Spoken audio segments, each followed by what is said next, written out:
What up, comic book fam? Happy new comic book day, February 23rd, 2022. The 10 book limit is not a concern this week. It was a heavy week and there was just no conceivable way of meeting that limit. So we're not gonna even talk about it this week. It doesn't exist. Let's get right into it. All right, I wanna hit you with another comic book spotlight to start things off. This week, I'm hitting you with Out from AWA Upshot.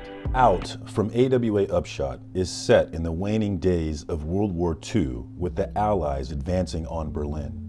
The book opens with Nazi soldiers forcing POWs to dig up a coffin with mysterious engravings. Once the coffin is free, the Nazis kill the POWs and bury them in the hole, covering the evidence. The story then cuts to POWs being taken to a prisoner camp. Here we meet a company of Allied soldiers who have been captured. Among them is Nocona, a Native American code talker brought in to break Nazi signals. Nocona is separate from the group and called a traitor by one of his peers. Despite this, he still jumps in to help a man speaking a language no one understands. He demonstrates his talents by informing the group the man is speaking Welsh and assisting with calming him down in his own language. When the group reaches the prisoner camp, we see that the coffin is traveling in the same convoy. The POWs are greeted by Lieutenant Colonel Hancock, who is the senior Allied officer in the camp. The soldiers notice the Nazis building crosses on the wall and find it odd. We then jump to a meeting of Nazi officers standing over the coffin. They know the war will be over soon as the Allied forces quickly approach. They are desperate and thus begin the ceremony to unleash their plan on the prisoners in the camp. Back to Nocona, he is befriended by a chaplain soldier who shows him the escape tunnel they've been digging under Nocona's new bunk. Another soldier sees Nocona being shown the tunnel and attacks him, calling him a spy. Nocona escapes to outside where he sees and hears something, but he's not sure what it is, and he is comforted by Sergeant Dills. He asks Dills if he speaks Czech, thinking Dills is what he heard, but quickly learns it was not Dills, as Dills is attacked by the vampire. The art from Will Conrad and Mark Lesko beautifully sets the horror mood for the story. It's my favorite thing about the book. I'm loving this book. It's one of my favorite books going right now. I highly recommend you jump in on that if any of that sounds interesting at all to you. Next up, still with AWA Upshot, we've got Telepaths number 6. This is the end of the 6-book series. I am 3 issues in and then I fell a little behind on this one, but I was pot committed with the 6th issue, so I went ahead and grabbed this one, hoping to check this one out real soon. All right, moving on to DC Comics, we've got Robin number 11, written by Joshua Williamson. I've been enjoying him as a writer and I've been enjoying this book, so I'm definitely gonna jump back in on this one real soon. And then I had to get that B cover from Francis Manapul. It's another banger from him, so had to add it to the list, screw that limit.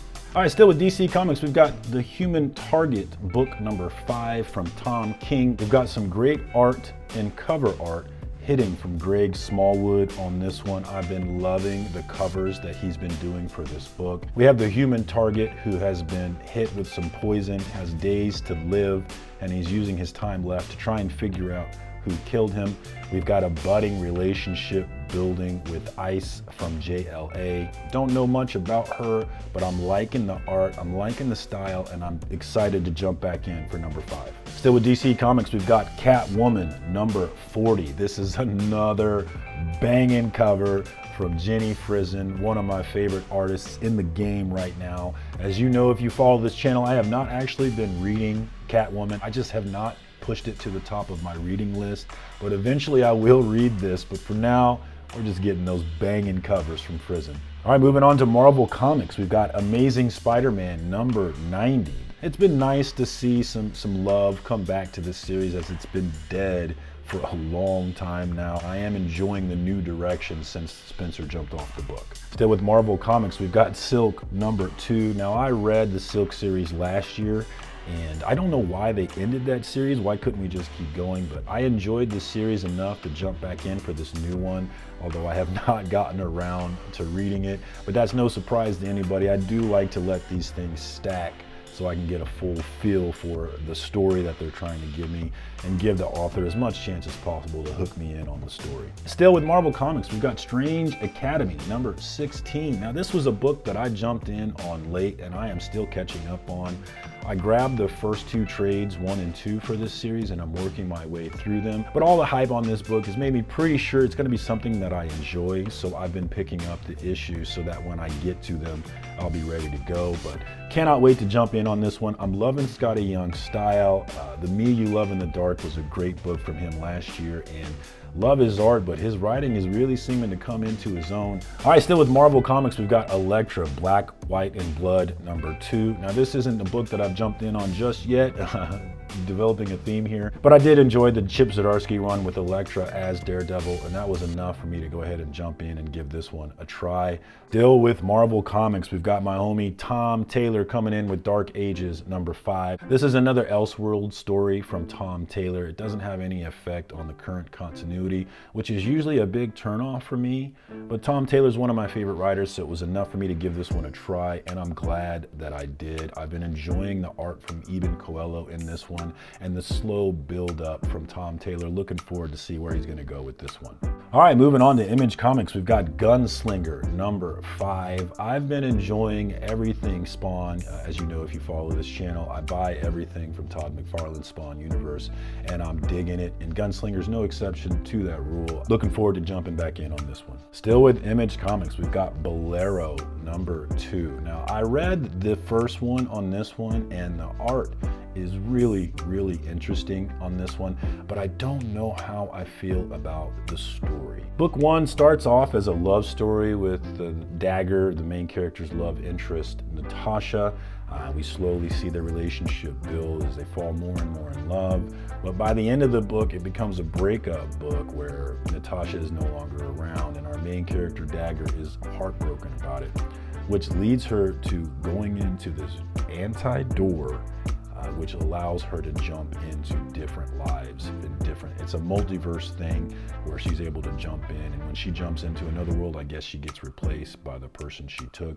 So she's going to get to experience a bunch of different lives with the rule that you cannot jump more than 53 times. So we've got a bit of a quantum leap feel to this book, and it was enough for me to jump back in on number 2 and see if it's something I really want to lock in on. All right, still with Image Comics, we've got Two Moons number 10 from John Arcudi on the writing. This is another one that I've fallen a little bit behind on, but I am enjoying this Civil War era story about a Native American who can see demons. Definitely looking forward to jumping back in on this one. All right, still with Image Comics, we've got Department of Truth number 16. This is another book, a theme here definitely building, that I've been falling behind on, but this has been a slow burn book that I really wanted to just binge on. So I've been stacking the last few issues to do that, but very much looking forward to jumping back in on this one. James Tynion IV is my favorite writer in the game right now. Moving on to Vault Comics, we've got Radio Apocalypse number 2 from Rom V. This has been an interesting story about the end of the world and a bunch of people living in these enclaves, and then we have this radio station at the end of the world.